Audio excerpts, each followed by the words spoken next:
From the Ohio History Connection, it's the Ohio Files. Ohio's past is deep, complex, and full of stories waiting to be told. With the Ohio Files, the Ohio History Connection is launching a new podcast to bring those stories to life through conversations, discoveries, and the people who help uncover and preserve them.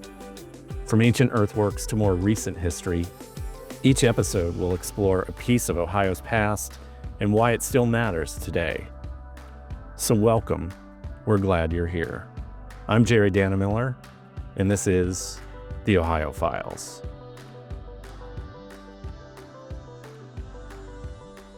My guest today on this maiden voyage of the Ohio Files is Dr. Brad Lepper. Welcome, Brad. Thanks, Jerry. It's a pleasure to be here. All right. Dr. Brad Lepper is an archaeologist. I'm going to read your bio back to you. How about that? Dr. Brad Lepper is an archaeologist, senior leader at the Ohio History Connection, where he specializes in Ohio's ancient Native American cultures, including the Hopewell Earthworks and Ice Age peoples.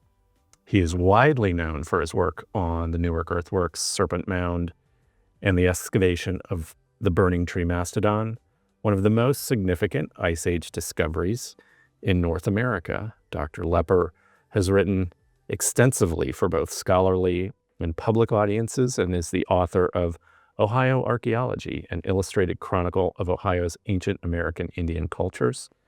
He is a frequent speaker and advocate for preserving and interpreting Ohio's rich archaeological heritage. And on a personal note, as I can attest to personally, there is no finer travel companion if you happen to find yourself at a UNESCO World Heritage Conference in Riyadh, Saudi Arabia, of all places. We'll get into that a little bit later. But welcome, Brad. We're thrilled that you're here for our first podcast. Thank you. So for listeners who may be encountering the Hopewell Ceremonial Earthworks, or they've heard of it, they're not sure where they are, what they are, for the first time, how would you describe what they are and really what makes them so extraordinary? Well, they are extraordinary, but one thing first-time visitors need to be aware of is that it's architecture unlike anything they might have ever seen before. Huh. It's on such a scale that people can go there and seem underwhelmed. It's like, oh, it's just piles of dirt. Right. Well, when you get into it, though, they're piles of dirt in the same way that the Parthenon is a pile of rocks. There's incredible geometry and astronomy incorporated into this architecture. Mm-hmm. So not only is it unique, monumental architecture expressing incredible grandeur, there's also, when you get into it, sophisticated geometry, sophisticated astronomical alignments, and all of those are many of the things that go into establishing the outstanding universal value of these earthworks that allows them to be World Heritage Sites. That's fantastic. I'm sure you've encountered many people seeing, whether it's at the Octagon Earthworks or the Great Circle Earthworks. We should describe them a little bit. You know, there are in the Hopewell Ceremonial Earthworks, as inscribed on the UNESCO World Heritage List in 2023, there are 8 sites, correct? That's correct. And so what are people most surprised by, maybe, when they first visit one of the sites, that in your experience? Well, they're all unique. They're different chapters of this book of the World Heritage story for these sites, and they complement each other. So together they tell this more complete story about the indigenous Hopewell culture that created them. The Great Circle and the Octagon Earthworks are the sites I'm most familiar with because I've been working there for much of my career. That's where Ray Hively and Robert Horn uncovered the astronomy and the geometry at these sites. And I think they really laid the foundation for our argument for outstanding universal value. But there, the geometry is the best preserved of any of the sites. Mm-hmm. The grandeur is there. They were preserved early on by the citizens of Newark, who made the Great Circle a fairgrounds and made the Circle and Octagon initially the campgrounds for the Ohio National Guard, which helped to preserve these. But the other sites in Chillicothe and in Warren County, the Fort Ancient Earthworks. Correct. Very different. It's a 3.5-mile set of earthen walls that surround a bluff top. Hmm. And the name Fort Ancient comes from the fact that I think these early Ohioans that were there thought they looked like European Iron Age hill forts. Huh. But they're not. There is geometry there, but it's sort of hidden. And the architecture there are the walls simply surround the perimeter of this bluff, which makes it look like an ancient fort. But it's also a ceremonial center like the Newark Earthworks, like the Hopewell Culture National Historical Park Earthworks. But there are probably different nuances, different kinds of ceremonies perhaps taking place there. And then the Hopewell Culture National Historical Park consists of 5 sites that show a great deal of diversity. There's Mound City, a square with rounded corners that's jam-packed with burial mounds. The Hopewell Mound Group, which is what gives the Hopewell culture its name, the largest single enclosure, and it's the excavations that were done in the 1800s have given us more information about this culture and the incredible artifacts that they produced, the art than any other site. It really does seem to be the sort of the seat, the capital or something of the Hopewell culture. And then there's other sites like the Hopewell Earthworks and the High Bank Earthworks. High Bank Works is another circle and octagon that's a complement to Newark's circle and octagon. So let's talk a little bit about, I think the thing that has captured some people's attention over the last few years is obviously the inscription onto the UNESCO World Heritage List. I think the average person might have heard of the World Heritage List or maybe heard of UNESCO, but are not exactly sure what that actually means. And could you maybe walk us through a little bit the process that, the Ohio History Connection, working in tandem with some of our tribal partners, went through going back, gosh, if we were inscribed onto the UNESCO World Heritage List in 2023, going back, 20 plus years, that the seed of an idea and how that seed germinated and helping people understand, what World Heritage means and what it took to get there. I think, as an aside, I think, when people hear World Heritage List, they think of places like the Grand Canyon or man-made places like the Great Wall of China, perhaps, or Stonehenge. But, the fact that this is the only UNESCO World Heritage site, and there are 8 sites that comprise the Hopewell Ceremonial Earthworks in the state of Ohio, for instance, I think that piques a lot of people's interest. And could you walk us through that long process that you and many of your colleagues and our partners went through to get to the UNESCO World Heritage inscription on that list? Sure, and I'll try and keep it brief. Yes, we only have so much tape rolling. But it did take, as you say, more than 20 years. Yeah. In 2003, let's just say. Okay. That's the first time the Ohio History Connection said in print that we wanted to have the Newark Earthworks in particular listed on the World Heritage List. Right. And that was, we were doing a site management plan. Right. And we did outreach to lots of community members and had several meetings and had a whole list of things that we needed to do. And one of them, it's pretty low on the list as I recall, but it was there saying that they should be nominated for inscription. So sort of that's the kernel. Of course, many of us really thought for years before that these are incredible sites. They deserve to be alongside the Great Pyramid of Egypt and the Parthenon. And didn't have a way to move forward with it. Right. Putting it in print, committing the institution, so to speak, to saying we want to do this was the opportunity, I think, to move it forward. But then it really got going when the United States Department of the Interior opened what's called their tentative list. Got it. The tentative list is really a short list of sites that they use to pick what sites to nominate to the World Heritage List for the next year. I see. And there's 10, 12, number of sites on there. And they had nominated a bunch of them. There were lots of openings. They opened it up for nominations. Then we got together with the Hopewell Culture National Historical Park and we're like, what should we nominate from Ohio? There was talk about a nomination that would include the Hopewell Earthworks and Serpent Mound. Got it. We talked to the Department of the Interior, and basically it came out that like, well, different cultures involved, there's totally different contexts. Serpent Mound is a sculpture of a serpent. There's all this complex geometry and burial mounds associated with Hopewell. So there is an archaeological thread among the 8 sites in the Hopewell Ceremonial Earthworks that bind them together. Yes. Yeah. Yes. So if we had made the nomination including Serpent Mound, the theme, instead of being a common thread, would be cool mounds in Ohio. Right. And we didn't think that would fly with UNESCO. The Department of the Interior didn't, certainly. So we divided them, and we nominated both Serpent Mound as a standalone and the 8 sites of the Hopewell Ceremonial Earthworks also. That was the Hopewell sites were ultimately inscribed. Right. Serpent Mound is still on the tentative list, so we're all hoping it can be moved forward at some point too.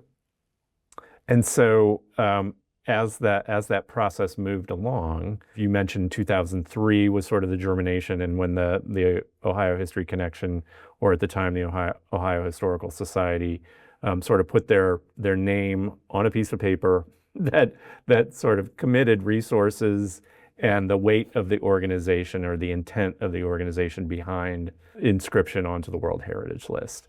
So from there was, I'm sure, a bit of a lengthy process after even getting on that short list of what needed to be sort of validated or displayed in terms of outstanding universal value. Yeah, and because the nomination document that you're producing has to answer so many questions. The key question, of course, is why do you think these sites have outstanding universal value? Okay. And that's one of the things that myself and my archaeological colleagues that are working on it were mostly talking about and contributing to the dossier. And there are several criteria for what meet outstanding universal value. Exactly. There are 7 criteria. And at one of the first meetings, I'm looking at the criteria, I'm saying, hey, we can get all these. We can hit this grand slam home run. Fortunately, wiser heads prevailed. The Department of the Interior representative said, no, you don't want to do that. Because if you try and meet all 7 criteria, your document will be 7 times as long as it has to be. Got it. Because you have to demonstrate that for all the criteria. So ultimately, we met 2 of those criteria. We picked 2. The initial criteria we picked was that these were masterpieces of human creative genius. Got it. And that's the one we really wanted it to embody, because it seems to be a really high bar. And the Department of the Interior said, yeah, that's a really high bar. You should pick a second one just as a fallback. Because even if you don't get the first one and you get the second one, it's still a World Heritage Site. So the second one we picked was, I can't remember if it's 7 or 8, but it's the criteria of that it's a representation of a culture or civilization that is extinct or whatever. Right. So it just seemed to be, yeah, we can do that. That's a slam dunk. But we all wanted it to be the main criterion. We wanted to show that these places were masterpieces of human creative genius. And ultimately it was accepted on both of those. Got it. So we were very pleased about that. And then it goes through, and just to let folks know, and there was a whole process around representatives from the organization that sort of does the groundwork for UNESCO in terms of World Heritage to come on site and to see them and to literally walk the ground and to see it with their own eyes.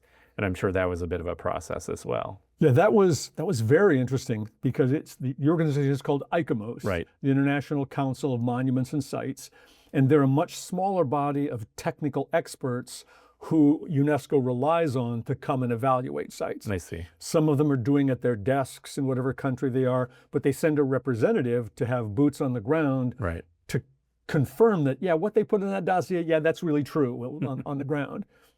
And that we had a Canadian archaeologist come down to do this, and he was with us for a week, and we walked with him across all of the 8 sites. He took careful notes. He asked penetrating questions. He always seemed to be poking at issues, and towards the end of the week, all of us were like, oh my gosh, he hates this. What are we going to do?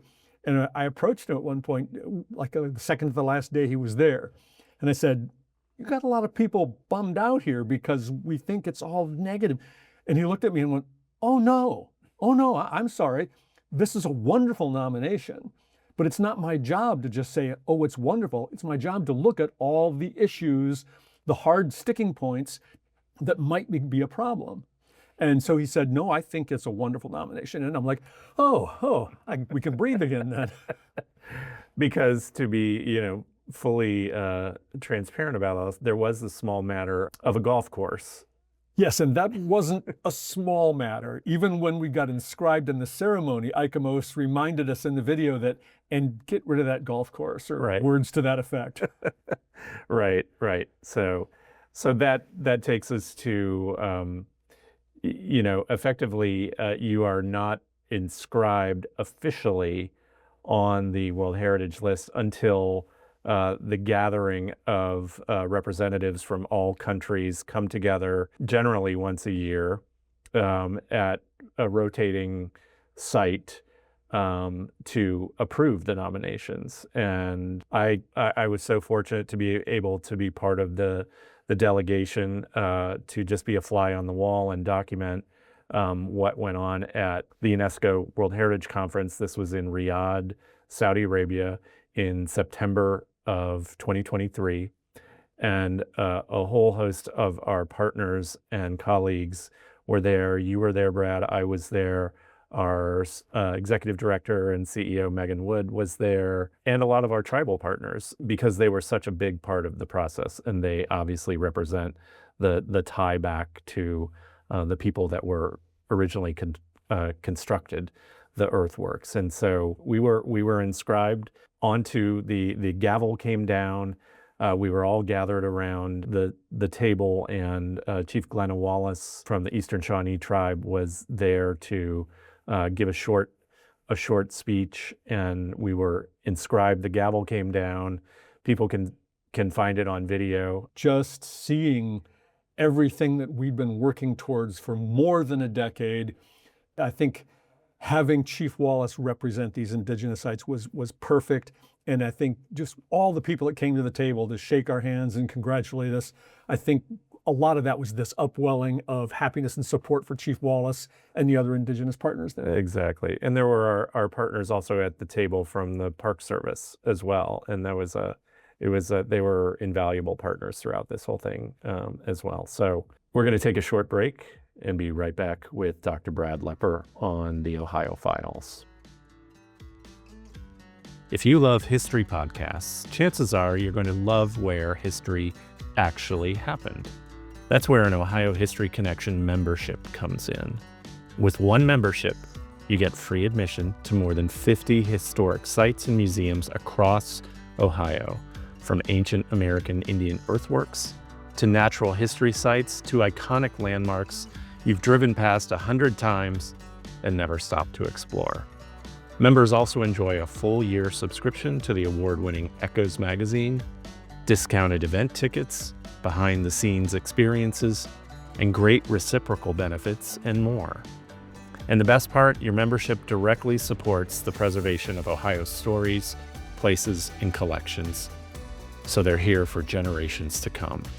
If history matters to you, and clearly it does, please join us. Become a member today at ohiohistory.org/join and start making some history of your own. So Brad, we've talked a little bit about the process to get the Hopewell Ceremonial Earthworks inscribed, is the verb we use, inscribed onto the World Heritage List. A lengthy process that culminated in the fall of 2023. And now we are on one of only 26 sites, I believe, in the United States that are on the World Heritage List. There are some 1,200 sites around the world that are inscribed onto the UNESCO World Heritage List. But the Hopewell Ceremonial Earthworks are the only one in the state of Ohio for the time being. There could be more in the future. So for folks listening, what does a World Heritage inscription or designation, what does that practically mean as far as the Hopewell Ceremonial Earthworks and their future or their maintenance or those kind of things? Well, as we learned in the consultation process when we talked to the people in the communities in Warren County, Ross County, and Licking County, there's lots of misconceptions about this. And they were all concerned that the United Nations was going to come and take over these sites. and that's not at all the case. I mean, they are simply putting their seal of approval on these sites, recognizing them as having outstanding universal value. They don't give us any money. They don't exert any control over the site. The only thing that can happen that they are in control of is if we mismanage the sites so bad that they're deteriorating and going to pot, they can withdraw the inscription. I see. So, but otherwise, they are our sites. The National Park Service sites manages their sites. The Ohio History Connection manages our 3 sites. But there is an overarching management plan, which is part of what the nomination was about. If you're a serial nomination involving sites from different organizations that manage them, you have to have an overarching plan to make sure there's consistency and everybody's not off doing their own thing.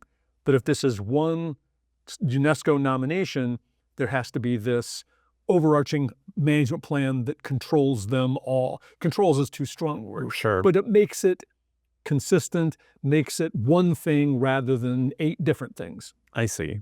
And I was surprised to learn in the process, there are, like you say, when a site is nominated and perhaps eventually inscribed, there's no kind of consistent model per se on what happens next. There are World Heritage sites, say even in the United States, where there is little more.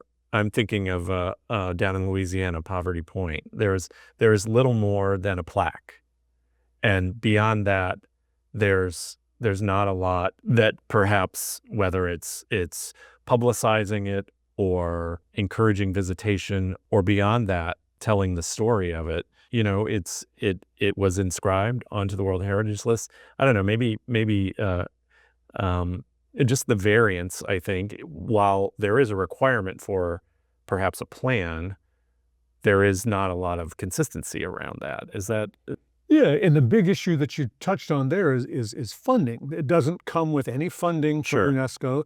It's up to basically the states. Right. And Cahokia Mountains in Illinois funded a lavish, beautiful, big museum to go with their sites. And they had great funding, certainly at the outset, that helped propel that site into prominence, and it drew a lot of tourism there. Ohio has not stepped up to that extent so that we have a big World Heritage Center yet. We're hoping that could happen in the future.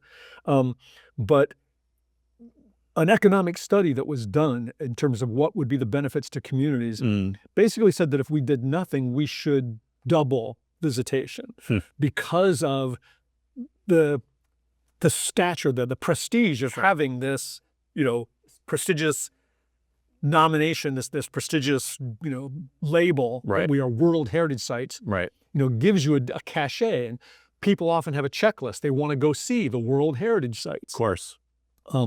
But the study also said that if the local communities and the state invests lots of infrastructure, making it a good visitor experience overall, you can expand that even more. That level of support, visitation goes up, and it supports the communities too, because people are staying in hotels and so on.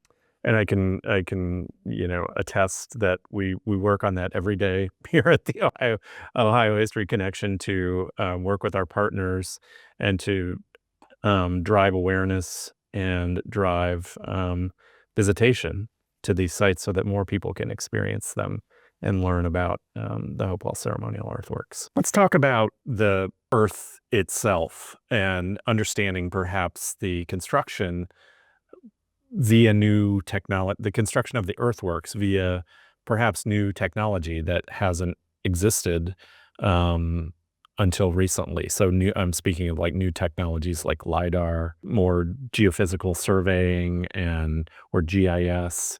How has that impacted what we know to a greater degree about the Hopewell Earthworks? Oh my goodness, yes. This new technology has been a revelation. I mean, in all these different ways.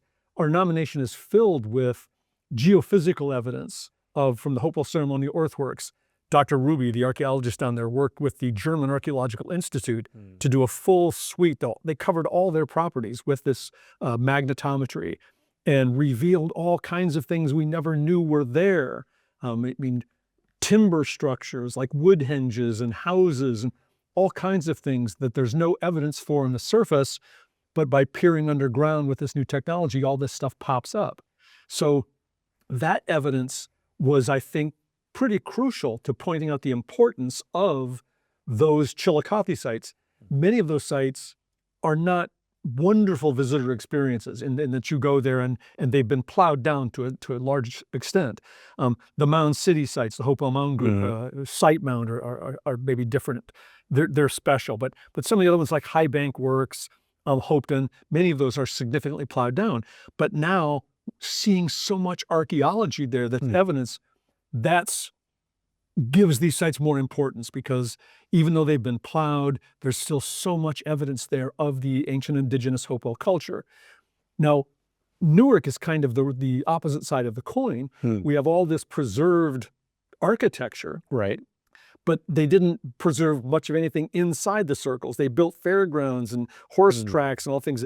And when we did geophysical testing there, which the German Archaeological Institute graciously came up and did this for us, we just found nails everywhere from when they tore down all those structures. And so there's this cloud of historic debris on top of what we would like to see. I see. So the geophysical testing isn't working at the Great Circle, certainly, and we're just trying it out now at the Octagon to see. We've got results in progress now. We're waiting to see what comes out there. But I imagine some of the same issues with the Great Circle will be there, this historic overlay of stuff. But there were no big constructions of things like grandstands at the Octagon. So maybe we'll get to see more. We're all hoping that. Anyway, and then this other technology like lidar. People are finding, like, well, an example. I'm one of the chief proponents of what's called the Great Hopewell Road, Right. a set of parallel walls that extended to the southwest from the Newark's Octagon. And traditionally, it's thought to go 2.5 miles, end at Ramp Creek. Well, in 1862, two brothers, James and Charles Salisbury, traced it for 6 miles and said it was still going. And this made me think, based on, I did my undergraduate work at the University of New Mexico and had been to Chaco Canyon. They have long, straight roads that go for miles and miles and miles. So it said, I thought this could be a road like that. And I think I project at 60 miles because it points directly to the heart of Chillicothe, I see. which is the heart of the Hopewell culture. Now lidar is finding evidence of the road as far as 8 miles south that nobody would have seen if they'd walked through the field, but lidar is so sensitive it can pick up these topographic changes and say, yes, in this woodlot there is a remnant of the road. So that technology may end up proving whether or not my idea is right. Does it go to Chillicothe all the way, or does it stop somewhere in between? I see. Or does it go to Circleville or somewhere else? Which now could be, cutting through someone's backyard. Yeah, exactly. Exactly. That's fascinating. And I guarantee you the Great Hopewell Road cuts through many people's backyards or South 40 or something. Right. Interesting. Let's talk about our tribal partners' role in this. Not so much with the nomination and the inscription, but going forward. How do you see our tribal communities, many of which are based in Oklahoma?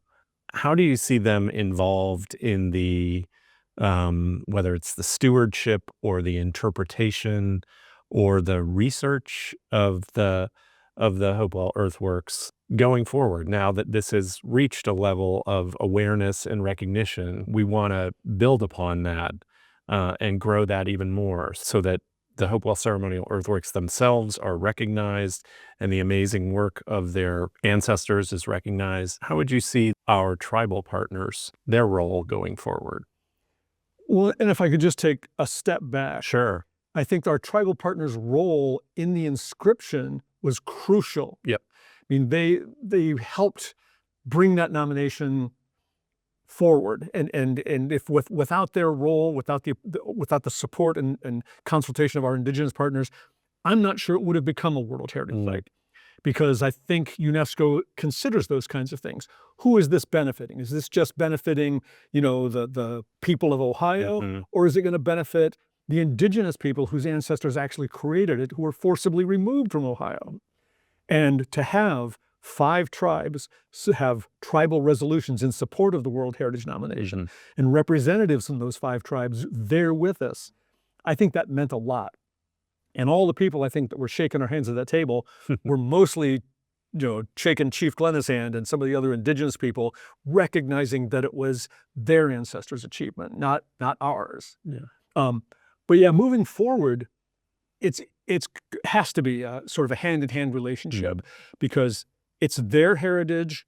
It's also Ohio's heritage, but their ancestors built it with their hands, carrying basket load after basket load of earth.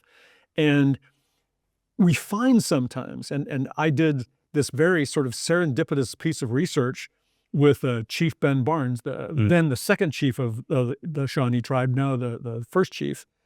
We were at a conference doing consulting about various issues. World Heritage might have come up, but mostly it was on other matters. And during a break, I was looking at the museum in the Eastern Shawnees building where we were having this little conference.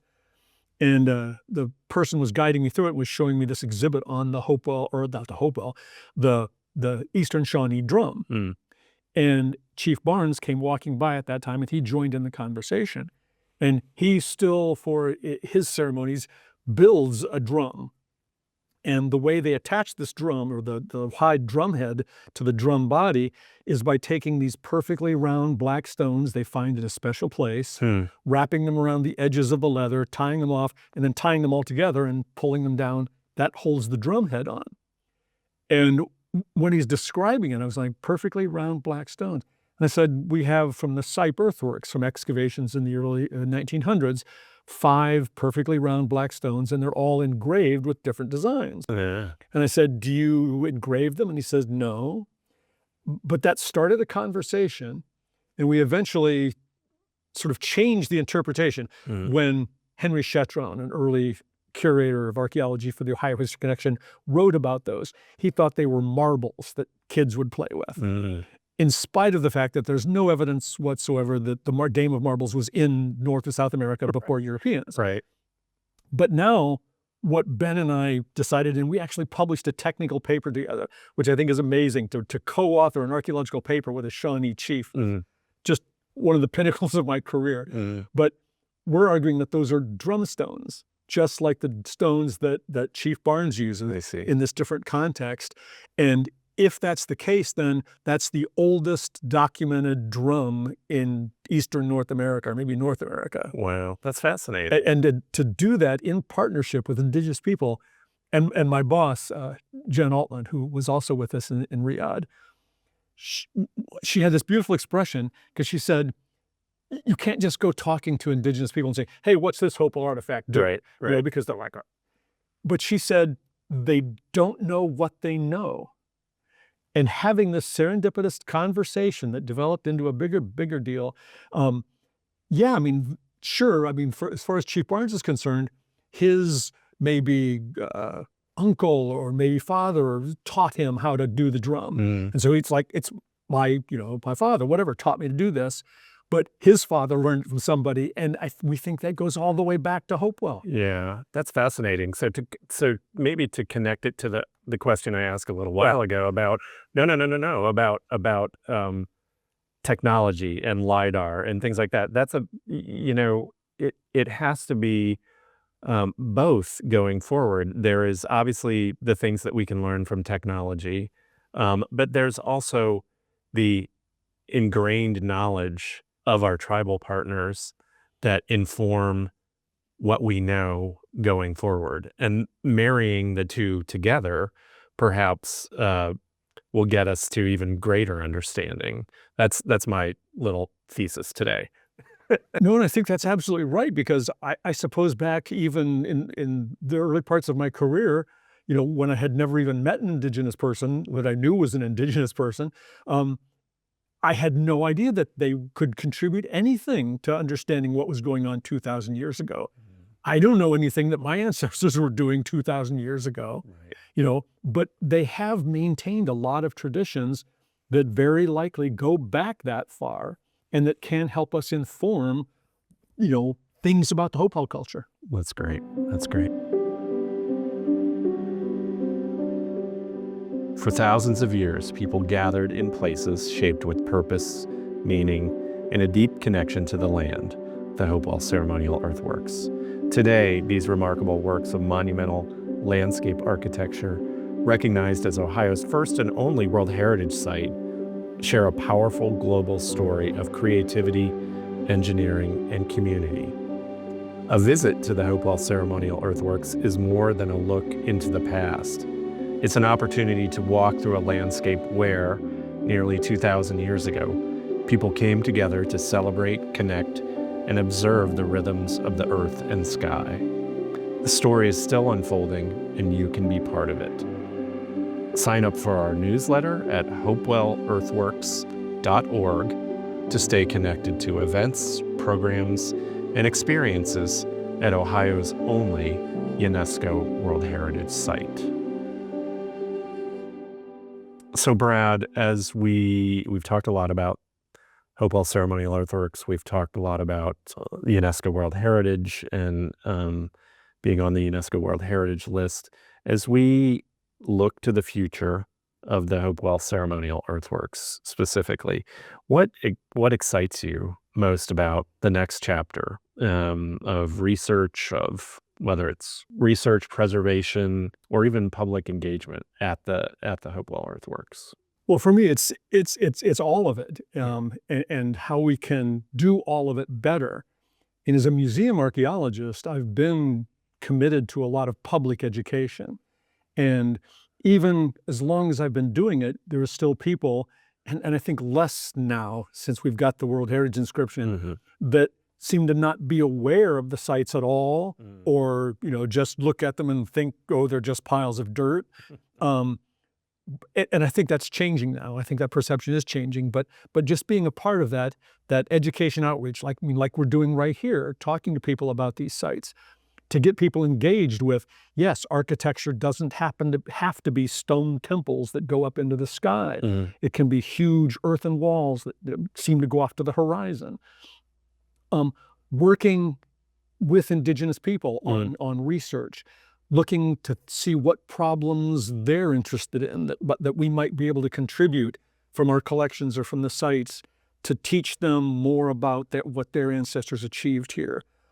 All of those things. And we're in this awkward time where we've taken our Hopewell collections off exhibit for the most part, except for a special exhibit that we did consultation on, but that we've taken down most of the most amazing works of art. And it's for a very important reason. The Native American Graves Protection and Repatriation Act gives Indigenous people the right, the obligation really, to take care of their ancestors' remains and the funerary objects that were buried with them. And sort of how do we tell the story of the extent of the interaction sphere, the extent of the artistic achievements of the Hopewell culture without being able to display those? And I think that's a challenge. We are working with Indigenous partners, Indigenous artists like Talon Silverhorn that are recreating some of those. So it's like, this is not the Hopewell mica hand, but it's an image of it that gives you a sense of the scale, the extent of the artistry, how it would have looked. And I think moving forward with that kind of thing so that at least the iconic artifacts can be represented in some way, even if not the actual ones. If the actual ones are reinterred and that's what the Indigenous tribes want to do, that's fine. But some way of conveying those artistic achievements to educate both the general public and future generations of Indigenous people to know what their ancestors achieved here. I mean, it's a big thing, and it's not going to happen probably in my career, but it's the direction we have to be going, I think. That's fantastic. What, you lead a lot of tours, I'm sure at the Newark Earthworks, whether it is the Great Circle or the Octagon, and from people, certainly people in Central Ohio or people all around the state, but visitors from now starting to see people from all around the world who are coming and wanting to experience the sites, what are some of the things that folks tell you when they have experienced and you perhaps take them on a tour? What are some of the things that folks leave with you? Well, there's a great diversity. Local people that may be coming for the first time tell me like, well, I knew this was here, but I never knew anything about it. And this is really interesting to learn all this stuff. And I mean, but some people from farther away often are like, it's not the same, but they're saying like, I didn't know these kinds of things were here, you know? And so, and other people come because they've read about them and heard about them and are like, I just really wanted to see these places and experience them for myself. And I think that's kind of like my favorite thing. So it's like, yes, because just looking at aerial photographs doesn't do it. I mean, they weren't meant to be seen from the sky. They were meant to be experienced as architectural experiences of immense grandeur. And it's walking through those sites that gives you that feeling of wonder, that feeling of awe. Looking at pictures in the dossier is like, yeah, those are really cool, but it's just not the same. I think that's a perfect place to leave it. Brad, thank you so much for your time today. And we really appreciate your knowledge and your expertise about many things, but especially the Hopewell Ceremonial Earthworks. I hope you had a good time talking with us today. Thanks very much, Jerry. It's been a pleasure. Today was a powerful reminder of how much there still is to learn from Ohio's ancient landscapes and the people who helped shape them with such precision, purpose, and care. I came away with a deeper appreciation for the complexity of the Hopewell Earthworks, not just as archaeological sites, but as living places of meaning that continue to connect the past and present. In addition to Dr. Brad Lepper, I'd like to thank my colleagues, Truda Schinker, Neil Thompson, Emily Klima, and Jerry Mbure for their support and collaboration. Thanks also to the multi-talented Jamie Marsh, who is our audio engineer.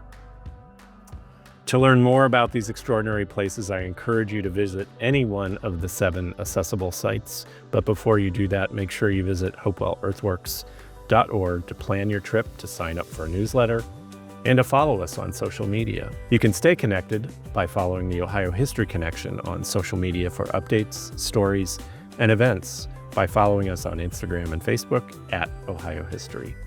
If you have feedback, good or less than good, we'd love to hear it.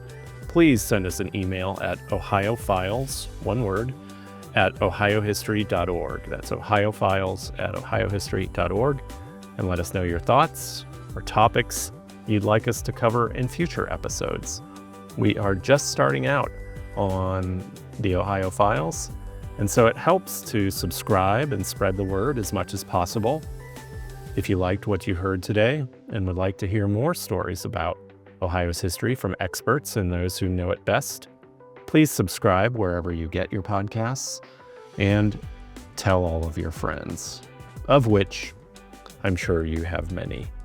For everyone at the Ohio History Connection, I'm Jerry Dannemiller. Thank you for listening, and we'll see you next time as we share stories from the Ohio Files.